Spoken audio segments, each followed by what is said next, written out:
Welcome, everyone. For today's prep, we're going to introduce the idea of finding the slope of a curve. So we just looked at how to find the slope of a line, and now we're going to generalize it to more interesting shapes. So where we're going to start here is with the idea of tangent lines. So how we're going to do this, find the slope of a curve, we're going to need this gadget we call a tangent line. And now tangent lines normally get introduced in like a geometry class when we're talking about circles. So we got a nice circle there, and we have a point that we're interested in. It's possible to construct the tangent line.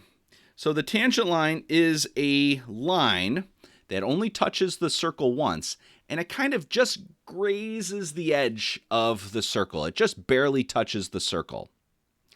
And this line has some nice properties. So when we zoom in on it, if we zoom in on that point, we see that the circle and the tangent line look very similar. So right around that point of tangency, you can't really tell the difference between the circle, where is the circle, and what's the tangent line. Eventually the circle bends away, but right around that point of tangency, they look very similar. And then another property is right around that point of tangency, again, kind of helps to look at the zoomed in version here. It looks like the circle and the tangent line, they're kind of both going in the same direction. So you can kind of imagine this. Imagine we have this, there's a little particle that's like spinning around this circle. And let's say as the particle spins, when it gets to point P, let's say we just cut it loose, and then it's free to move in whichever direction it was going in. Well, the tangent line is the direction it would travel in then indefinitely. So if we had a little particle and it was spinning around this circle, and at point P we cut it loose, well then the tangent line is where it would just head off. So, those are kind of two key properties here. Right around this point of tangency, the circle and its tangent line look very similar. And it looks like they're going kind of to the same place. It looks like they're going in the same direction. Now, once we get away from this point of tangency, then the circle continues bending and they kind of do different things. But right around that point, it looks like they're kind of very similar to each other. And that's what we want for for curves in general. So the tangent line, so we can define the slope of our circle at this point to be the slope of the tangent line. And we know how to find the slope of a line. So we can find the slope of our circle there. And we're going to do this for curves in general. So we make the same definition. So the slope of our curve at a point P is, we're going to define it to be the slope of our tangent line at that point P. So here we have no longer a circle, but we have a parabola. We have this point P that we're interested in. And so we've got our curve, and here is the tangent line that we've drawn at point P. And again, it kind of helps to zoom in on that point of tangency. So when we zoom in, you can tell the tangent line and the parabola right around that point look very similar. So let's write out some properties here that we want for our tangent lines. This will kind of help us. So the first property is that the tangent line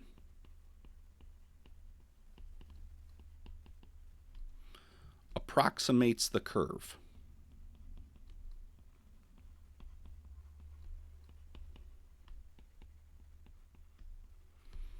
At point P. So right around this point P, the curve and the tangent line look very similar. They kind of blur together. You can't really tell the two apart. And then eventually, once we get far enough away from the point of tangency, then you can see the two kind of split apart there. But right around that point, you can't really tell the difference between the curve and the tangent line. So we say the tangent line gives us a good approximation for what the curve is doing at point P. And then Another property is at this point of tangency, it looks like the curve and the tangent line are going in the same direction. So it looks like, again, imagine a little particle that's spinning or that's traveling along this parabola. If we were to cut it loose at point P, the tangent line is the direction that it would just kind of keep going for forever. So the tangent line and the curve have the same slope. And that's why we make this definition. The tangent line and the curve looks like they're going to the same place. They have the same direction. Let's say direction. All right. So these are the properties we want to keep in mind to help us draw in tangent lines when we're talking about curves. So let's try an example. Let's look at example 1. We have the graph of the parabola x squared, so kind of a more precise graph of the one we were just looking at here. And we want to find the slope of this graph at this particular point P with coordinates 1, 1. So before we do anything, let's plot this point. All right, so there's point P, and that has coordinates 1, 1. And what we want to do is we want to find the slope of the graph at this point. So how do we find the slope of a graph? Well, the first thing is we have to draw in the tangent line. So we're going to sketch the tangent line. And, whenever we're dealing with graphs and we're actually drawing things, try your best. If you got to use a ruler or something, that can help.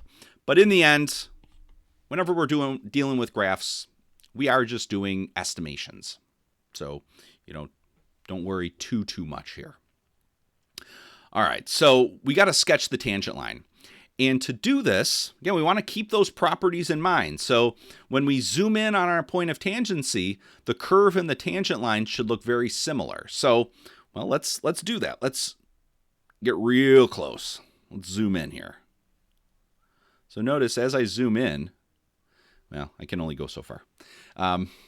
But right around this point, here's our point of tangency. We want to draw a little line segment that has those properties.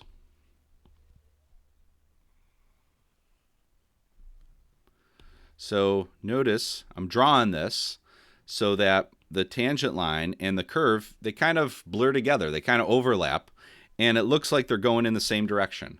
So I'm not going to draw a tangent line that would look something like this, because you can really tell the difference. They're not overlapping too much, and it doesn't look like they're going in the same direction. So if this was my tangent line, well, that would be going one way, and then my curve is going another way. So you want them to be kind of headed in the same direction. So it helps to start by just drawing a little line segment here to get you going. All right, so now let's go back to the big picture. Now let's draw more of our line. All right, so with that little line segment as our guide, now we're going to extend this in either direction. Yeah, try your best. So that looks pretty good. So that's my tangent line.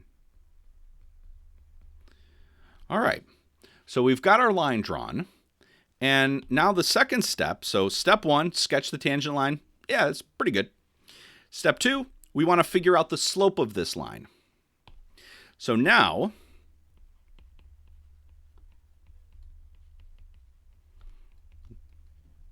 when we talked about slope of lines, we normally used m for our slope name. And what do we know about the slope?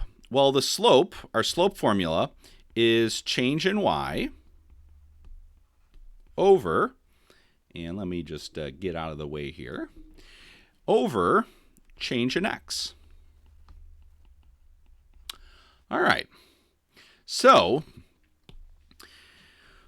when we have a line and we want to figure out its slope, we need 2 points that sit on this line. So we have to figure out, we've got 1 point already. So the point of tangency, that's nice. We have 1 point that sits on our tangent line. Now we need a second point. And it helps to kind of scan through your line, the one that you just drew, and look for points that go through grid lines. And so as I'm scanning through, this one we're already using, maybe this one's not too bad. It goes through a grid line, but I found one even better if I keep going a little bit further. I got this point right here. So I'm going to use that point as my second point. So what are the coordinates for that point? Well, the x coordinate is 2, and then my y coordinate is 3. All right, so I got 2 points. I'm ready to go with my slope formula now. So change in y. So I'm going to subtract my y coordinates for these 2 points. So 3 minus 1. And then my change in x. I'm going to subtract my x coordinates. And I just have to be careful. Because I'm starting with the y coordinate from this point, I have to start with the x coordinate from this point. So I get 2 minus 1. And then if I do the arithmetic, I end up with 2 over 1, which is just 2. All right, so we found the slope of this line, kind of using our slope formula. Another way to kind of do this is rather than, doing all the arithmetic here, you maybe could figure it out graphically by just thinking, as I go from this point to this point, my change in x is plus 1. So that's what I'm seeing here. And then my change in y is plus 2. That's what I'm seeing here. So it ends up just being a slope of 2. All right, so with that, we're able now to say the slope of our curve